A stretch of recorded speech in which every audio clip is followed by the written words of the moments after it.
Welcome back, everyone. We're here with another product review, this time from HP. Please introduce yourself. So, hi everyone, Albert is my name. I'm from HP, representing what we do in AI and data science solutions here in the Nordics. So you and I know each other, Yep. and I think your role is pretty cool because HP is obviously known for making laptops and workstations and printers and VR Peripherals, headsets, Yeah, all sorts of stuff. mouse, keyboards, Right. screens, everything. But you're not, you don't sell all that stuff. You sell, I focus on the solutions that basically supports you as a data scientist, whether it be mobile workstations, as we call it, a GPU-accelerated laptop, or the more powerful workstations that you either place at home or in the office, or basically in the data center, because right. they're quite heavy and power draws a lot of power and it creates a lot of heat. So why does your role exist specifically? Because my impression is that HP now is making a big push into data science in specific.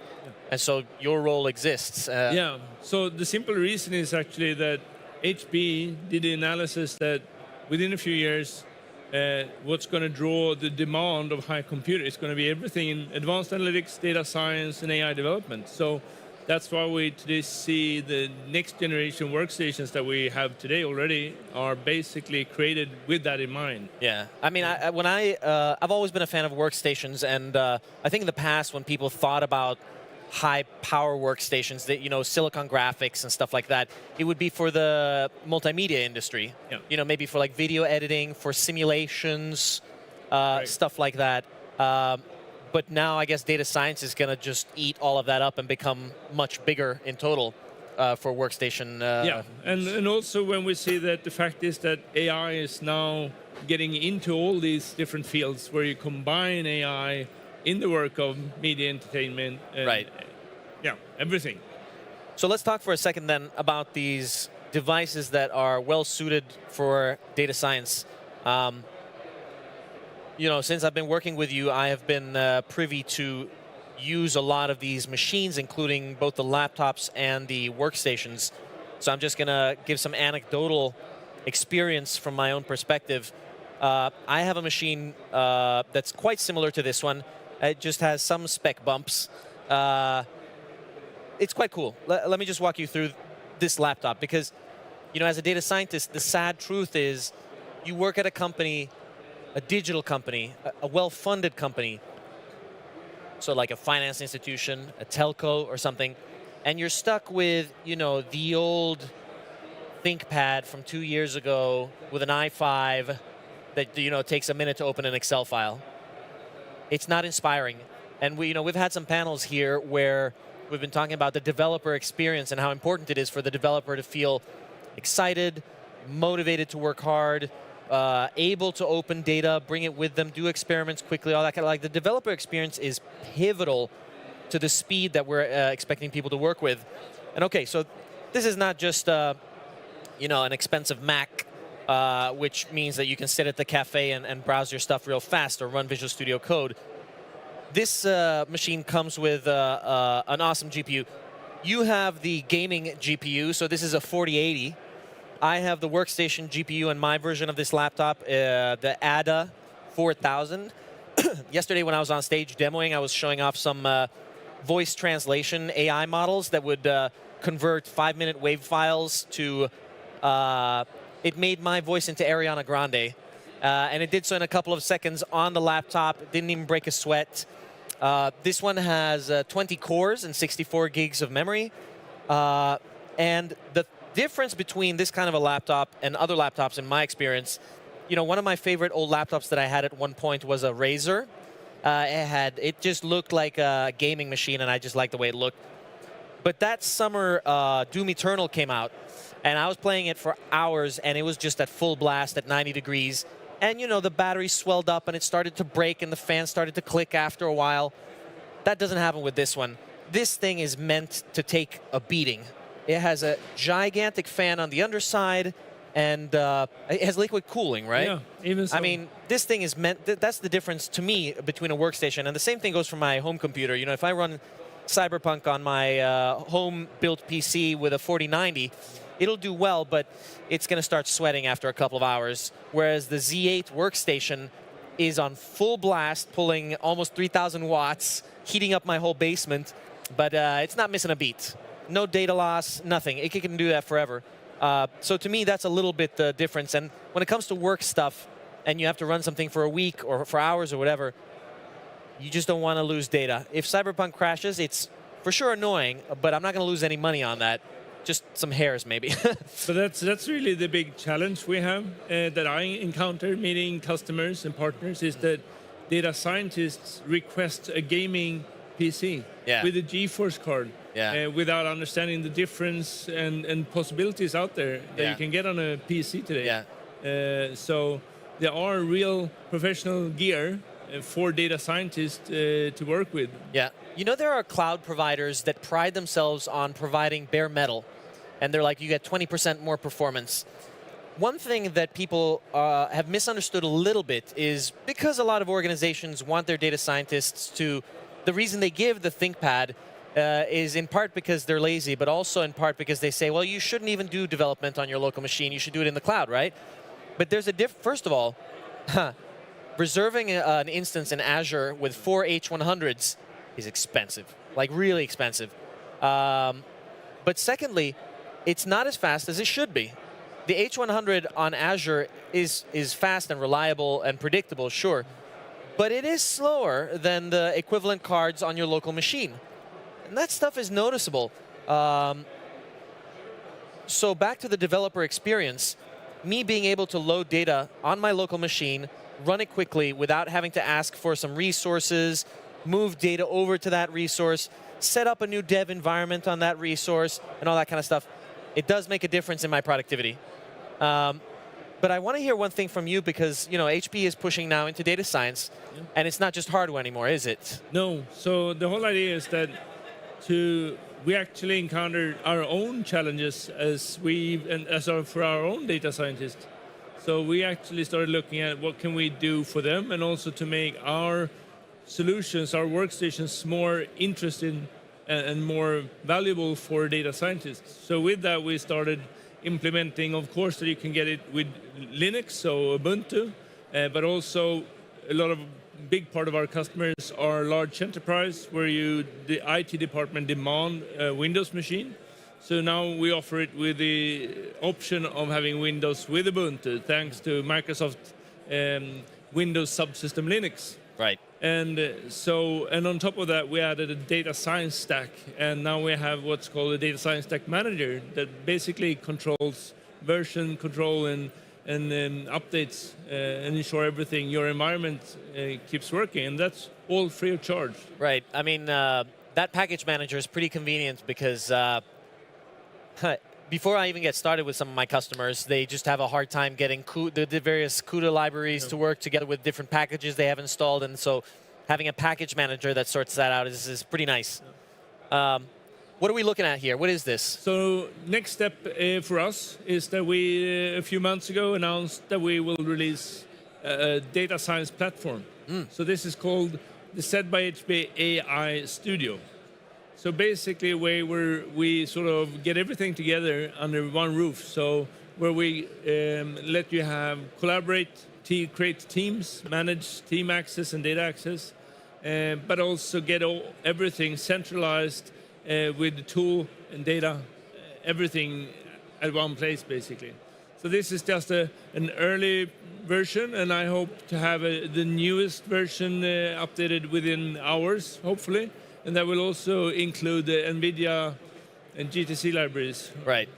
I mean, this is pretty cool. I have a couple of customers that have a smallish team of really good developers. So we're not talking about like 200 data scientists or whatever that some companies say they have. This is one of those cases where you have a manager that's a bit visionary, very driven, and has, you know, a handful of 7 or 10 very good problem solvers, I probably should call them.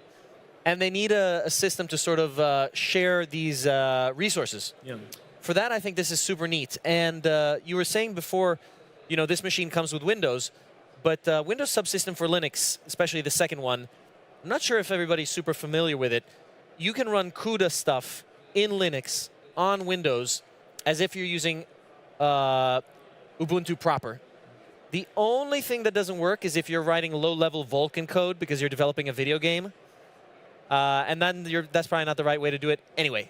But for everything else, OpenCL, OpenGL, CUDA, everything works. And it's actually Ubuntu. So it's not like a Mac where it's sort of Unix-like. But then when it actually has to be Unix and have asynchronous I/O and all that kind of stuff, this stuff is high performance. The disk access is high performance. The network is high performance. And so the cool thing about this is you're setting up your projects, and it's using containers in the background, and the containers are running in WSL. So when you want to deploy to your Kubernetes cluster in Azure, you just deploy the stuff you built on the laptop. You don't have to rewrite it or anything. There's no tech debt or anything like that. You're just efficient and productive. So I think this is for smaller teams that want to have like a common space. We've seen a lot of vendors here try and sell these giant platforms that are probably cool if you've gotten really far in your AI journey and you have those 200 data scientists and everything's already sorted.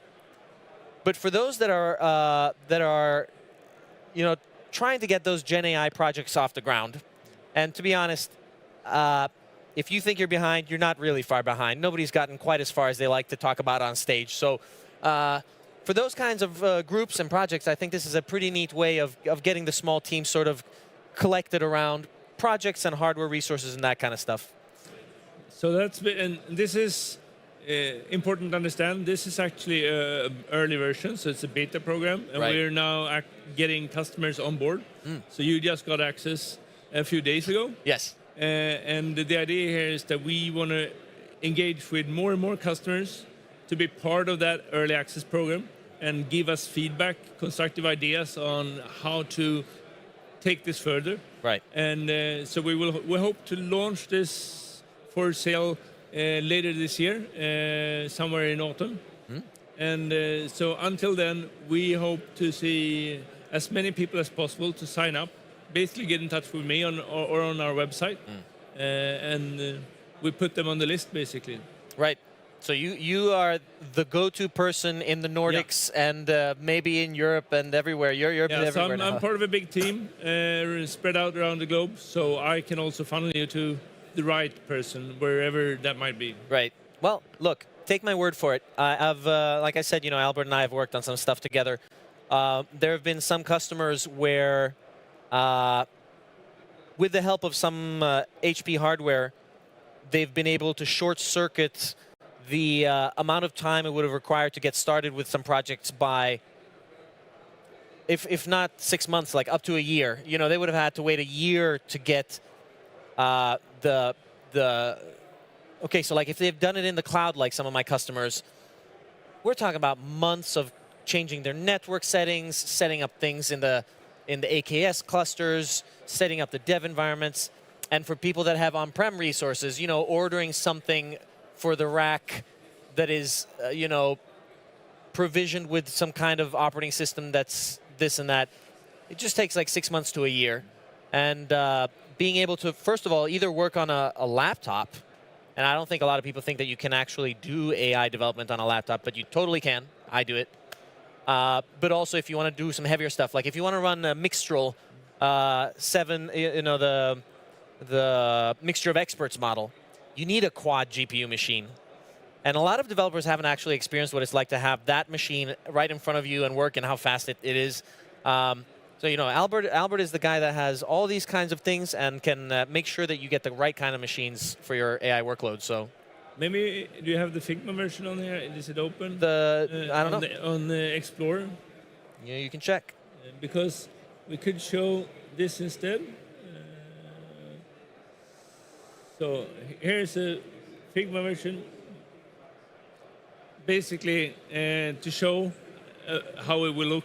Basically, more you can play around. When you have more users using the system. Yes, to show you how it is with projects where you have guides, communities. So basically, it's all here, and I can demo this and play around with it. But this is sort of showing a bit more on how it will look in the end, the final version, for you guys when you actually have it running. Yeah. Nemo. There we go. Yeah, that's a cool language model. Yeah, I mean, it's sort of neat to be able to run this stuff here. Write Jupyter notebooks and the container images. I know if you're going to create, for example, let's say you want to go and create a new project. You give it some names and details. I don't know if I have to fill in here. We can try. Right. You just click. There we go. Skip the assets. Invite the team. Create the project. Yeah. And then a new workspace for the project. And here you get to choose what kind of image to use. So if you have containers with your own tool set and that kind of stuff, you can use it here. This is what you've been seeing, but that would be just a huge project to install in your infrastructure. It's very easy to set up AI Studio on the local machines. You know, the point is not whether there's a best tool for anything. Is how good do you want your life to be, and how, you know, do you want to get work done? If I have a laptop and I have this installed, I can do everything myself. I don't have to wait for people. So I think it's quite nice. And that's the idea. I mean, there's an ecosystem of products. It's a workflow. Not everything works for everyone. Yeah. And the idea here is also to have a data science platform that works on-prem for all of those who can't use the cloud for security reasons. Yeah. Or for whatever reason they need. And so that was what we were lacking as HP. We had the computer, we had the needs, but we didn't find that we had a really good solution. So that's really the reason why we started developing this. And then we thought, okay, if we do this, we should also offer it to our customers. Yeah, yeah. So that's where we are right now. So it's just the beginning of your journey. It's the beginning of the journey. And yeah, a lot to look forward to. All right. If you're tired of your old, sad laptop and hard to get a hold of cloud resources, and you actually want to do some neat AI projects, get in touch with HP and with Albert. Yeah. And I hope you thought this was interesting. See you after the lunch break. Thank you, Albert. Thanks.